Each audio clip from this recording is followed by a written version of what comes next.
Hello，大家好，我係東東雲吞麵啦。面對住長期病患咧，藥物咧往往咧係最困擾人嘅一個範疇嚟嘅。你有冇試過忘記食藥咧？有冇跟從醫生嘅指示咧去服藥，或者將啲藥咧混淆晒咧？我相信咧，身為醫護人員咧，都冇可能咧100%完全了解晒所有嘅藥物嘅。如果你都曾經遇過咧以上嘅情況咧，今日呢條影片絕對咧會好適合你啦！今日好開心啦，能夠以癌症資訊網啦、慈善基金大使嘅身份，邀請到一位好有陽光氣息嘅一個醫生咧，嚟同我哋講解下高血壓嘅問題嘅。呢個醫生啦，會去唔同地方做一個旅遊嘅達人，好多時咧都會喺一啲慈善考啊見到佢嘅身形，亦都會去唔同地方啦講好多關於癌症或者醫療方面嘅一啲講座嘅。佢自己咧亦都會有一個屬於自己嘅一個 YouTube channel 啦。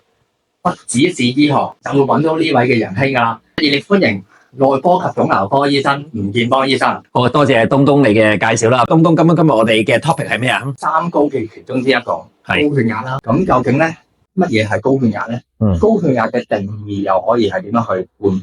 嗱，咁根據香港衛生防護中心嘅定義咧，咁如果我哋嘅上壓高過140，下壓高過90嘅話咧，就為之係高血壓啦。咁如果一個人咧長期處於高血壓嘅水平啦，對於佢身體日後咧會有啲咩長遠嘅影響？嗱，其實長期高血壓咧就會破壞我哋全身嘅血管嘅，尤其是對我哋嘅心臟啦、腎啦會受到較大嘅影響嘅，甚至有啲咧比較極端情況咧，可能會導致中風添嘅。如果咧一個人咧初期啦診斷為高血壓啦，喺日常生活當中咧，有冇啲咩措施咧可以慢慢去緩和佢呢個情況？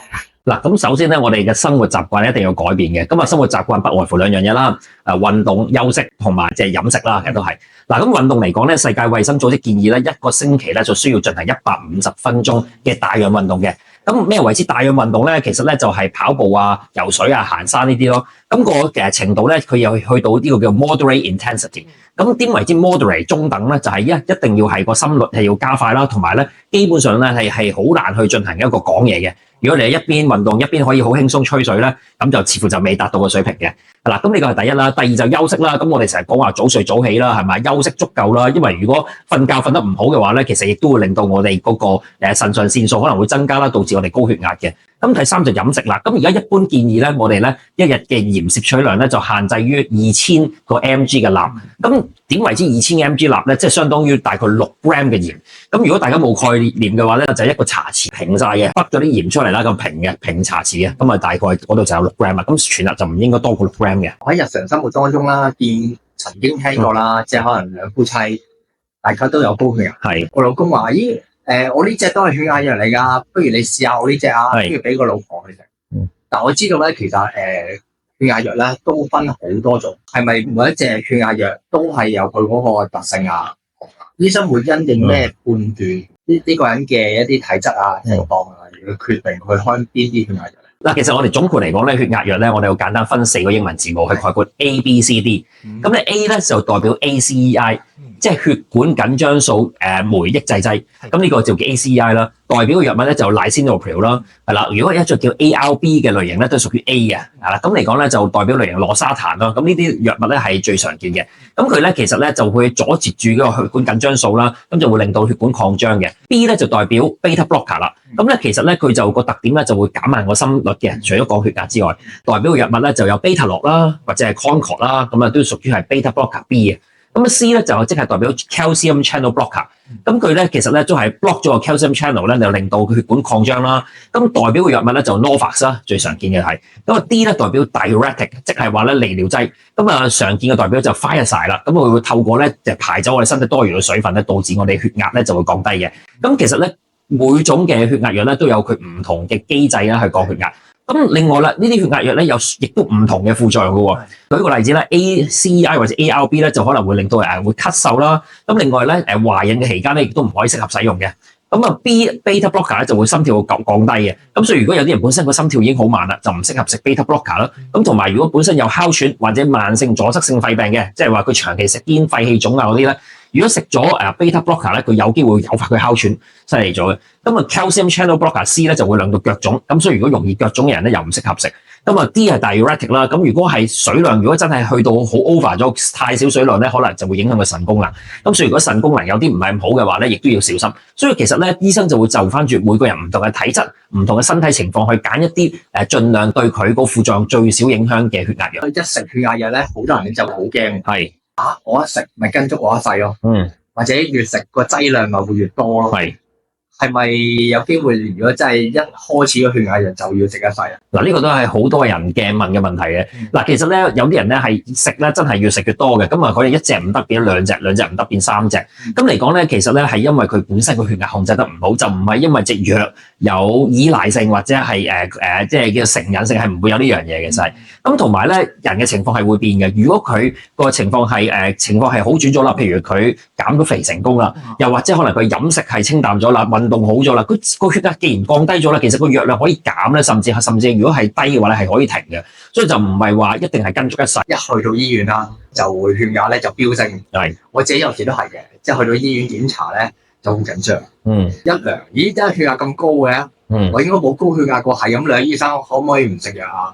咁其實醫生會唔會根據翻喺診所量到個血壓而去決定佢開始個血壓嘅？嗱，通常以我所見咧，病人嚟到診所咧，個血壓咧比佢屋企咧大概高20-30度，好常見啫。譬如佢屋企就可能係100嘅，嚟到診所130；如果屋企130嘅嚟到診所160，咁好常見嘅呢個係。咁啊緊張啊嘛，其實都係嘅，見醫生好緊張嘅。咁英文真係有個詞彙叫 white coat hypertension， 即係話見到醫生嘅白袍咧，我就會導致血壓高啦，就會係咁呢個係一個已知嘅好多年嚟大家都知道一個現象嚟㗎啦。咁所以通常咧，我哋就好少話會根據佢就咁一次半次嚟我哋診所就度到嗰次高咧，就當佢真係話以嗰個標準嘅。通常係翻以屋企平靜狀態去量，我哋最 common 常見嗰個值咧作為嗰個標準嘅就係啲膽固醇藥。醫生就希望係可能下晝食嘅，咁但係血壓藥咧雖然係 daily， 醫生就每日一次。咁我哋係咪通常都係分配喺朝頭早咧？嗱，如果即係冇 specify 啦，其實都係 daily 咧，通常都默認係早上嘅，都係啦，早上嗰時食嘅。咁但係咧，其實亦都唔一定嘅。有啲人話我朝頭早工作嘅原因，我食唔到藥嘅。咁其實你係可以係，譬如你係揀其他時間，譬如你夜晚啊，其實都冇所謂嘅。咁不過呢個咧，你就最好都定一個時間咯，即係你唔好話一時朝頭早，一時夜晚咁樣，咁會打亂咗，亦都唔記得咗自己有冇食到藥。大家身為香港人啦，咁其實日常生活當中咧都好煩。有時候我翻工忙得滯，我唔記得食藥。skip 咗可能之後本身係諗住朝頭早9點鐘食藥嘅，咁但係我 skip 咗，咁但係我可能一日要食2次嘅BD 咁樣啦，一日要食2次，咁我會唔會下晝嗰轉食埋朝頭早嗰個劑量 double dose，咁就可以幫人翻咧？嗱，咁就唔建議咁做嘅。嗱，其實如果佢真係忘記咗嘅話咧，即係個時間咧都隔咗一段長嘅時間咧，其實就由得佢啦，就唔好食，亦都唔好追加翻嗰個劑量落去咯。其實唔好 double 咗咯，係啦。否則嘅話，咁可能 over 個頭咧，可能嗰段時間佢會血壓低嘅，會係。都講開量血壓嗰個技巧啦。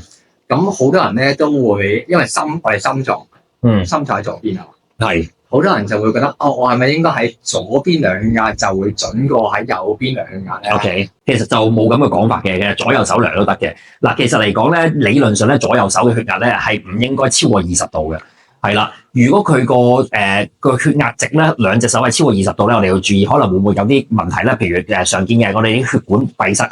係啦，咁嗰個尤其是我哋嗰個鎖骨下啲血管啊，咁可能佢有啲膽固醇塞咗啊、閉塞啊、狹窄，咁就會導致兩隻手咧個血壓值咧會高過20度嘅。咁如果少於20度嘅 difference 咧，其實就唔使太擔心嘅。咁如果太誇張嘅話咧，可能就要揾醫生去檢查咯。但係咧有少部分人就要注意，譬如乳癌嘅病人，如果其實係切除咗乳房啊，同埋切除咗淋巴結之後咧，就千祈唔好響做手術嗰一側嘅地方量血壓咯，就係。啱啱又講到啦，高血壓。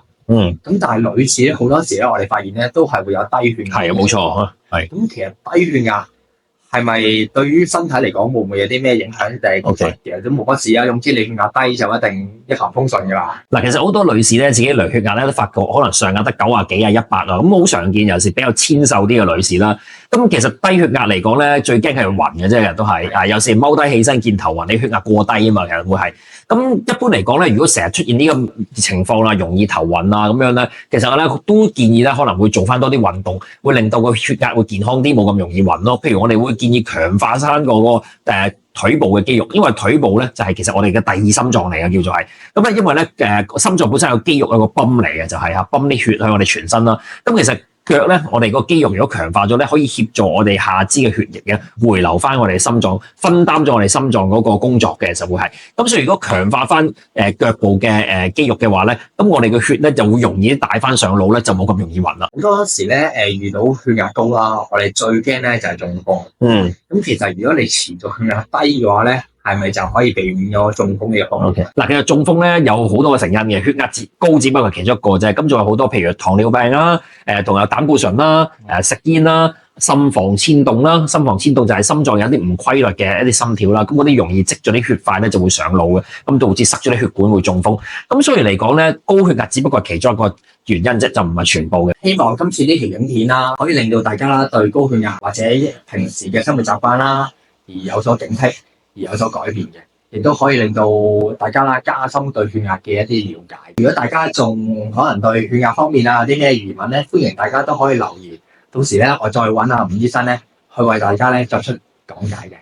咁今日好多謝阿吳醫生接待，多謝東東。咁記得多多支持不止一次醫學，你會喺不自覺咧發現咗好多嘅醫學嘅資訊啦、旅遊嘅資訊啦，好多好神秘嘅啲地方咧，亦都係透過吳醫生嘅頻道咧係可以觀察到。老撾啊、不丹呢啲咧，我自己都未去過。咁大家記得多多支持不只是醫學啦，多謝大家。好，再見。OK。